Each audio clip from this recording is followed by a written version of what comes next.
यह एक ऐसी दुनिया है जहाँ पैसों की कोई वैल्यू नहीं, यहाँ टाइम ही सब कुछ है। यहाँ अगर आपको कोई चीज खरीदनी है तो आपको उस चीज के बदले अपनी जिंदगी का कुछ टाइम देना पड़ेगा, तब जाकर आप उस चीज को खरीद पाएंगे। लेकिन इस दुनिया में एक अच्छी जिंदगी गुजारने के लिए आपके पास टाइम का होना भी जरूरी है, क्योंकि यहाँ जब किसी इंसान की एज 25 साल तक पहुंच जाती है तो उस इंसान के हाथ पर 1 साल का टाइम स्टार्ट हो जाता है। जिस पल काउंटडाउन 0 हुआ उसी पल वह इंसान खत्म। अमीरों के पास इतना टाइम था कि वह 1000 साल की जिंदगी भी जी सकते थे। अमीरों ने खुद के लिए एक अलग दुनिया बना ली थी जहां वो लोग एक सुकून भरी जिंदगी गुजार रहे थे, लेकिन वहीं दूसरी तरफ गेटो सिटी में रहने वाले गरीब लोग दिन रात मेहनत करके खुद के लिए टाइम कमाते थे, नहीं तो उनकी जिंदगी खत्म हो जाएगी। इन्हीं गरीबों की बस्ती में विल नाम का एक लड़का रहता था जिसकी घड़ी में सिर्फ 23 घंटे ही बचे थे। विल अपनी मॉम के साथ रहता था। अब क्योंकि 25 साल के बाद उम्र रुक जाती है, इसीलिए उसकी माँ 50 साल की होकर भी बहुत जवान दिख रही थी। आज विल की माँ का 50वां जन्मदिन था। विल अपनी मॉम का बर्थडे सेलिब्रेट करने के लिए पिछली रात ओवर टाइम करके एक शैंपेन की बोतल लाया था। यह देखकर विल की मॉम बहुत खुश हो जाती है और वो विल से कहती है कि मैं अपने पोतों को देखना चाहती हूँ, तुम किसी लड़की को डेट क्यों नहीं करते? जिस पर विल जवाब देता है कि इन सब चीजों के लिए टाइम किसके पास है। विल की मॉम ने उससे कहा कि इलेक्ट्रिसिटी बिल और बैंक से लिया हुआ लोन कल की डेट तक मुझे क्लियर करना होगा, नहीं तो हमें फाइन पड़ सकता है। इसीलिए अब मैं जा रही हूँ और कल रात तक सभी बिल्स और बैंक के लोन्स जमा करवा कर वापस आऊंगी। उसने कहा कि मेरे पास सिर्फ 3 दिन का टाइम है। इलेक्ट्रिसिटी बिल और बैंक का लोन चुकाने में मेरे पास लगभग सारा टाइम खर्च हो जाएगा, इसीलिए कल शाम को तुम जरूर बस स्टॉप पर मेरा इंतजार करना, ताकि मेरा सारा टाइम खत्म होने से पहले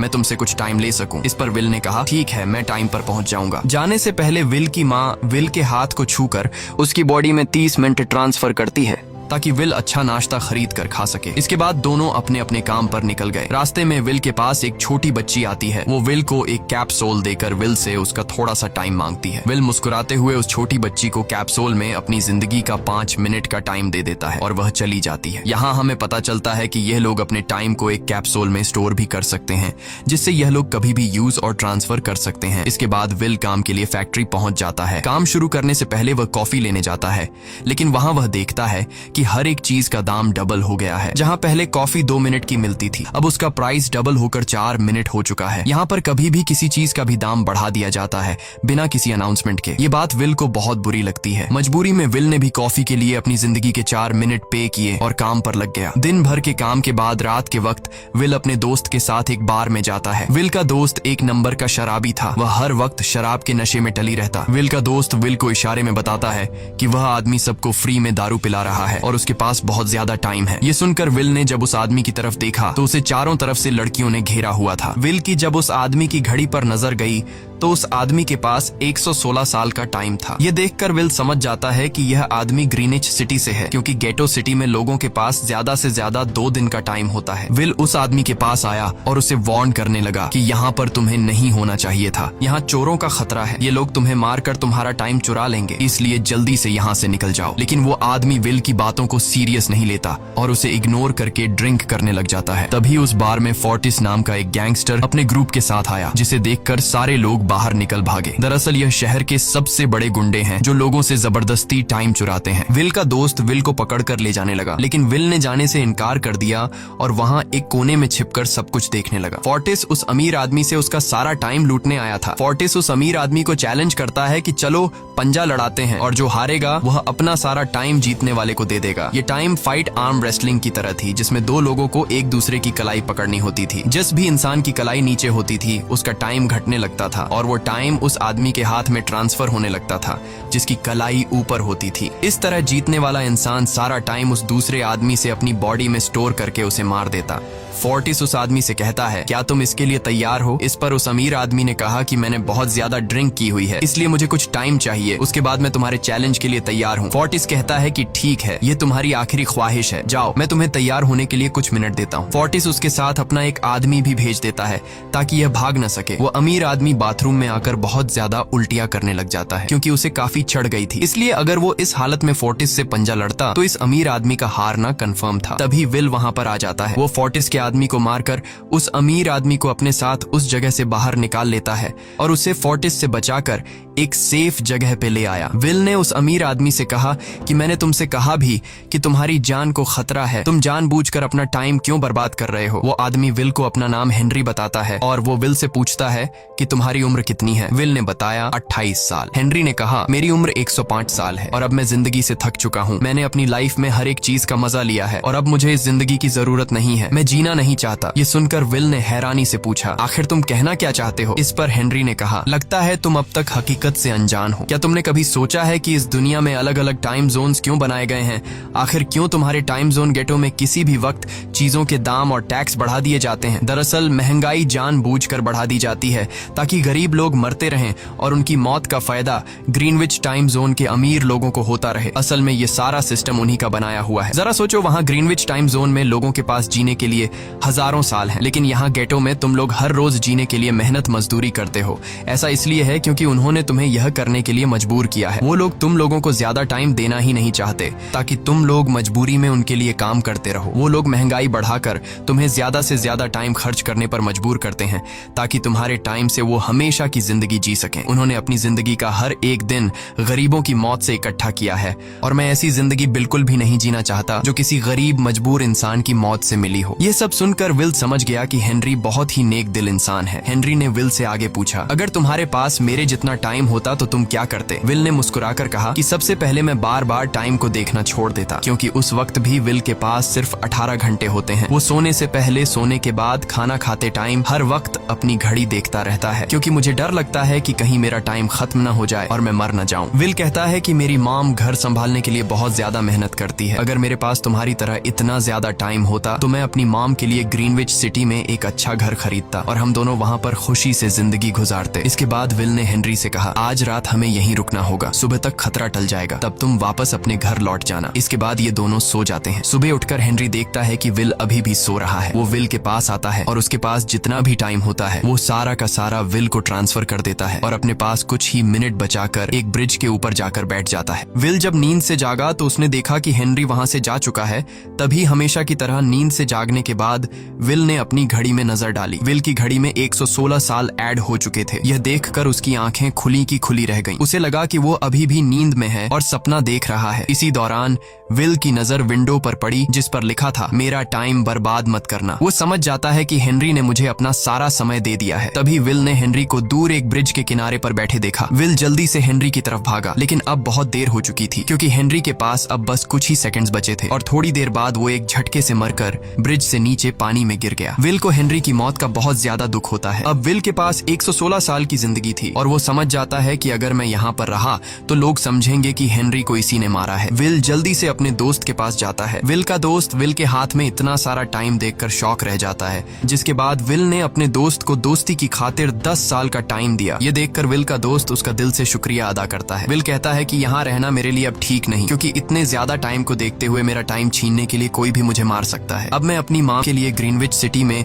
एक अच्छा सा घर खरीद सकता हूँ और वहाँ पर एक सेफ लाइफ गुजारूंगा। जिसके बाद विल अपने दोस्त को गुड बाय कहकर वहाँ से निकल जाता है और सीधा उस बस स्टॉप पर जाकर मॉम का इंतजार करने लगता है, जहाँ 2 दिन पहले उसकी मॉम ने उससे कहा था कि मैं इलेक्ट्रिसिटी का बिल और बैंक का लोन चुकाकर इस बस स्टॉप पर पहुंचूंगी। दूसरी तरफ विल की मॉम सारे लोन और बिल्स भरने के बाद घर लौटने के लिए बस में चढ़ी, पर तभी उसे पता लगा कि एक ही दिन में बस की टिकट के दाम डबल हो गए थे। पहले जहां टिकट 1 घंटे में आती थी वहीं अब प्राइस 2 घंटे हो गया था। ये देखकर विल की मॉम बहुत ज्यादा परेशान हो जाती है, क्योंकि विल की मॉम के पास सिर्फ 1.5 घंटा बचा था। विल की मॉम बस ड्राइवर से रिक्वेस्ट करती है कि अगले स्टॉप पर मेरा बेटा उसे बाकी का टाइम दे देगा, लेकिन बस ड्राइवर ने साफ इनकार कर दिया और कहा कि अगर टाइम नहीं है तो फिर पैदल चली जाओ। लेकिन विल की मॉम को पता था कि अगला बस स्टॉप बहुत दूर है, अगर वह पैदल भी जाती है तो उसे पहुंचने में 2 घंटे लगेंगे। उस वक्त बस में ढेर सारे पैसेंजर्स सवार थे। विल की मॉम ने उनसे भी रिक्वेस्ट की, पर किसी ने भी उनकी मदद नहीं की। इतने में ही बस वहां से निकल गई। विल की मॉम रेचल के पास पास ज्यादा टाइम नहीं बचा था, इसलिए वह दौड़ती हुई पैदल घर की तरफ भागने लगी। दूसरी तरफ विल अपनी मॉम के लिए फूलों का गुलदस्ता लिए बस स्टॉप पर उनका इंतजार कर रहा था, क्योंकि आज उसे अपनी मॉम का बर्थडे सेलिब्रेट करना था। बस जब उस स्टॉप पर पहुंची तो कई सारे पैसेंजर्स उतर आए, पर उनमें से विल की मॉम नहीं थी। विल यह देखकर परेशान हो जाता है और उसे समझ आ गया कि जरूर उसकी मॉम मुसीबत में है। वह उसी वक्त अपनी मॉम की तलाश में भागा। उधर रेचल के पास अब कुछ ही मिनट बचे थे। वह रास्ते में आने वाली गाड़ियों और लोगों के घरों का दरवाजा पीट पीट कर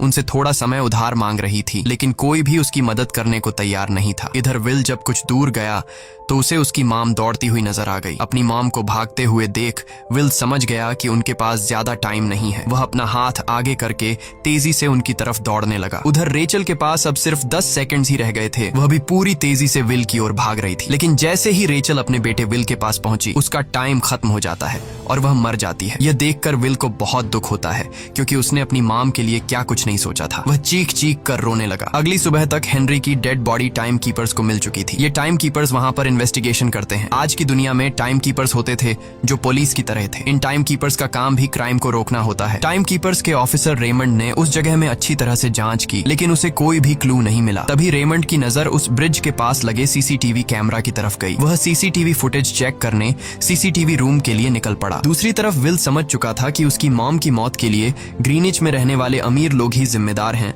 जिन्होंने गेटो शहर के लोगों को एक एक सेकंड का मोहताज बना दिया है। अब विल उनसे बदला लेने ग्रीनिच की तरफ निकल पड़ा और यहाँ से होती है असल कहानी शुरू। ग्रीनविच सिटी में एंटर होने के लिए विल को 1 साल का टाइम खर्च करना पड़ा और ग्रीनिच सिटी जा पहुंचा। वहाँ जब विल ने अमीर लोगों का लाइफस्टाइल देखा तो उसकी आंखें खुली की खुली रह गईं। वहाँ लोगों के पास इतना टाइम था कि वो लोग मरने का नाम तक भूल गए थे। यहाँ पर अमीर लोग के बॉडीगार्ड के पास भी 100 साल से भी ज्यादा का टाइम था। ये देखकर विल गुस्से से लाल हो जाता है, क्योंकि विल जिस शहर से आया था वहाँ पर लोगों के पास सिर्फ 24 घंटे की जिंदगी थी। विल वहाँ एक महंगे होटल में रुकता है। खाना खाते दौरान एक बहुत ही खूबसूरत लड़की विल को देखती है, जैसे उसे विल पसंद आ गया हो। दूसरी तरफ टाइम कीपर रेमंड हेनरी की मौत के वक्त का सीसीटीवी फुटेज चेक कर रहा था। तभी उसे फुटेज में विल दिखाई देता है। हालांकि कैमरा ने हेनरी को ब्रिज से गिरते हुए रिकॉर्ड नहीं किया था, लेकिन उस फुटेज में विल ब्रिज के पास खड़ा नजर आ रहा था, जिससे रेमंड को विल पर शक होने लगा। इसलिए रेमंड ने अपनी टीम को विल के बारे में जानकारी इकट्ठा करने को कहा। रिसर्च के दौरान टाइम कीपर्स को यह बात पता चल जाती है कि विल नाम का एक आदमी बहुत सारा टाइम खर्च करके ग्रीनविच सिटी में एंटर हो गया है, जिससे रेमंड को यह बात कंफर्म हो जाती है कि विल ने ही हेनरी को मारा है। रेमंड उसी वक्त अपनी टीम के साथ ग्रीनविच शहर की ओर रवाना हो गया। दूसरी ओर ग्रीनविच शहर में विल एक कैसीनो में आया, जहाँ कुछ अमीर लोग पोकर खेल रहे थे। विल भी उनके साथ बैठ जाता है। एक नए आदमी को देखकर ये लोग उस पर हंसने लगते हैं, लेकिन विल गैम्बलिंग में माहिर था। आज उसके लिए अमीरों से पैसे निकालने का सबसे अच्छा मौका था। विल ने फिलिप नाम के एक रईस आदमी के साथ पोकर की बाजी खेली। फिलिप यहाँ का सबसे रईस इंसान है। उसके पास खुद का एक टाइम बैंक है जो लोगों को लोन पर टाइम देता है। फिलिप के साथ उसकी डॉटर भी बैठी होती है। यह वही लड़की है जो कुछ देर पहले विल को गौर से देख रही थी। गेम जब शुरू हो जाती है तब विल अपनी लाइफ का सारा टाइम दांव पर लगा देता है और अपनी माइंड के बदौलत वो फिलिप से 1100 साल जीत जाता है। यह देखकर फिलिप की बेटी सिल्विया विल से काफी ज्यादा इम्प्रेस हो जाती है। उसने विल को कल रात अपने घर पार्टी पर इनवाइट किया। फिर अगली शाम विल एक नई नवेली कार खरीदकर फिलिप की पार्टी में जा पहुंचा। वहीं पार्टी के दौरान विल और सिल्विया डांस करने लगते हैं और सिल्विया मन ही मन विल को दिल दे बैठी। वो अपनी दिल की बात विल से करने ही वाली थी कि तभी टाइम कीपर रेमंड अपनी टीम के साथ वहां पहुंचता है और विल को पकड़ लेते हैं। विल को खूनी समझकर सिल्विया भी उससे नाराज हो गई। रेमंड ने सबसे पहले विल का सारा टाइम उससे छीनकर सिर्फ 2 घंटे दिए। उसके बाद वो विल को हेनरी के खून के इल्जाम में गिरफ्तार करने लगा। रेमंड विल से पूछता है कि तुमने हेनरी को क्यों मारा। विल उसे कहता है कि मैंने उसे मारा नहीं था, बल्कि वो खुद जीना नहीं चाहता था, इसलिए उसने मुझे 116 साल दी और बाद में उसने खुद की जान ली। लेकिन रेमंड विल की बात पर यकीन नहीं करता। विल समझ जाता है कि रेमंड मुझे हेनरी के झूठे केस में फंसाकर उम्र भर कैद के लिए मुझे जेल में डाल देगा, इसलिए वह मौका देखते ही रेमंड के आदमियों को मारकर खुद को आजाद कर लेता है और उनकी बंदूक लेकर सिल्विया को बंदी बना लिया। सिल्विया को ढाल बनाकर विल उसे साथ लेकर भाग निकला और रेमंड और उसके आदमियों को चकमा देता हुआ वापस गेटो शहर आ पहुंचा। इस दौरान विल के पास टाइम काफी कम बचा था। उसने सिल्विया से कुछ टाइम उधार मांगा, लेकिन सिल्विया ने उसे 1 सेकंड भी देने से इनकार कर दिया, क्योंकि वह भी उसे हेनरी का खूनी समझ रही थी। इसलिए वो और तेजी से गेटो शहर की तरफ कार दौड़ाता है ताकि वहां पहुंचकर किसी से टाइम उधार ले सके। जल्दबाजी में उसका ध्यान आगे सड़क पर बिछी कंटीली तारों पर नहीं पड़ता, जिससे टकराते ही विल की कार ब्रिज से नीचे गिर जाती है। इस एक्सीडेंट में विल और सिल्विया बेहोश हो गए। असल में रास्ते में वह कांटे फोड़ फोर्टिस और उसकी गैंग ने बिछाए थे। फोर्टिस ने देखा कि सिल्विया के पास 10 साल का टाइम था। वो सिल्विया का सारा टाइम चुरा कर वहाँ से निकल जाते हैं। इतने में ही विल और सिल्विया को होश आया। सिल्विया ने जब अपने हाथ की तरफ देखा तो वो परेशान हुई, क्योंकि उसके पास सिर्फ 30 मिनट ही बचे थे और विल के पास भी कुछ मिनट ही बचे थे। पर फिर भी उसने सिल्विया को अपने कुछ मिनट दिए, जिससे इन दोनों का टाइम बराबर हो गया। इसके बाद विल सिल्विया को लेकर जल्दी से अपने दोस्त के घर जाता है, जिसे उसने 10 साल दिए थे। जब उसके दोस्त की वाइफ ने दरवाजा खोला और उसने विल को देखा तो उसने विल से नाराजगी जताते हुए कहा, तुम्हारे दिए हुए 10 साल ने मेरे हस्बैंड की जान ले ली। उसने सारा टाइम शराब में उड़ा दिया, जिससे उसकी मौत हुई। ये सुनकर विल मायूस हो गया, लेकिन अब इन दोनों के पास भी ज्यादा टाइम नहीं था। अगर यह दोनों जल्दी से कुछ नहीं करते तो इनकी भी मौत पक्की थी। तभी विल ने सिल्विया के कानों में ईयरिंग देखी, जो हीरे की थी। उसे बेचकर विल और सिल्विया को 2 दिन का टाइम मिल गया। इसके बाद विल सिल्विया को लेकर फोन बूथ पर आया। उसने सिल्विया के पिता फिलिप को कॉल किया और बताया कि उसकी बेटी अब तक सही सलामत है। उस वक्त रेमंड भी फिलिप के पास ही मौजूद था और विल को भी पता था कि रेमंड भी वहाँ मौजूद है। विल ने सिल्विया को छोड़ने के बदले 10,000 साल का टाइम मांगा और वो 10,000 साल टाइम बैंक के जरिए गरीब लोगों में बांटने को कहा और कल सुबह तक का टाइम दिया। हालांकि फिलिप के लिए यह रकम कुछ भी नहीं थी, पर फिलिप किसी भी कीमत पर गरीबों को टाइम नहीं देना चाहता था। इधर विल सिल्विया को अपने घर ले आया, जहां पर दोनों सुबह होने का इंतजार कर रहे थे। इसी दौरान सिल्विया ने विल से पूछा कि उसकी फैमिली कहाँ है। इस पर विल ने बताया कि पिछली रात ही टाइम न होने की वजह से मेरी माँ की डेथ हुई। ये सुनकर सिल्विया को बहुत बुरा लगता है और उसे एहसास होता है कि यहाँ गरीब लोग हर पल मौत के डर में जीते हैं। उन्हें एक दिन का टाइम कमाने में कितनी मेहनत करनी पड़ती है। अगली सुबह बैंक खुलते ही विल और सिल्विया खिड़की से बैंक पर नजर रखने लगे, लेकिन बैंक ने गरीबों में टाइम नहीं बांटा। सिल्विया यह देखकर बहुत मायूस हो गई कि टाइम के आगे उसके पिता के लिए अपनी बेटी की भी कोई कीमत नहीं थी। अब सिल्विया को समझ आ गया कि उसके पिता सिर्फ बिजनेसमैन नहीं है, बल्कि वो इस सिस्टम के हेड हैं। वो गरीब लोगों की मौत से अपनी जिंदगी के साल जमा करते हैं। सिल्विया को यूं मायूस देखकर विल ने उसे वापस घर भेजने का फैसला किया। वो उसे फोन बूथ पे ले आया और अपने पिता को कॉल करके अपने लिए मदद बुलाने को कहा। इस दौरान विल सिल्विया को वेपन भी दे देता है ताकि वो खुद की हिफाजत कर सके। इधर सिल्विया फोन पर अपने पिता से बात कर रही थी कि तभी टाइम कीपर रेमंड चुपके से वहां आ पहुंचा और विल पर गन तान दी। रेमंड विल पर गोली चलाने ही वाला था कि तभी सिल्विया ने रेमंड को देख लिया और घबराहट में रेमंड पर गोली चला दी। ये देख विल घबरा कर रेमंड के पास आया। हालांकि वो गोली रेमंड के हाथ को छू कर निकल गई थी। रेमंड के हाथ से बहुत खून निकल रहा था। विल ने रेमंड की घड़ी देखी। रेमंड के पास सिर्फ 2 घंटे बचे थे। दरअसल टाइम कीपर्स को भी सैलरी के तौर पर हर रोज 1 दिन का ही टाइम मिलता था। विल समझ गया कि जब तक रेमंड के पास उसके टीम वाले पहुंचेंगे तब तक रेमंड का ज्यादा खून बहने की वजह से उसकी मौत हो गई होगी। इसलिए विल रेमंड को 2 घंटे का टाइम देते हुए रेमंड की कार को लेकर वहां से निकल गया। रेमंड को गोली मारकर अब सिल्विया भी क्राइम लिस्ट में आ चुकी थी। हालांकि विल ने सिल्विया से कहा कि वो अभी इन सब से निकल सकती है, लेकिन ग्रीनिच में सिल्विया की जिंदगी पिंजरे में कैद पंछी की तरह थी। उसके पिता फिलिप ने उस पर बहुत सारी पाबंदियां लगा दी थीं, पर यहाँ आकर उसे आजादी का एहसास हो रहा था, क्योंकि यहाँ वो अपनी मर्जी की मालिक थी और सिल्विया समझ जाती है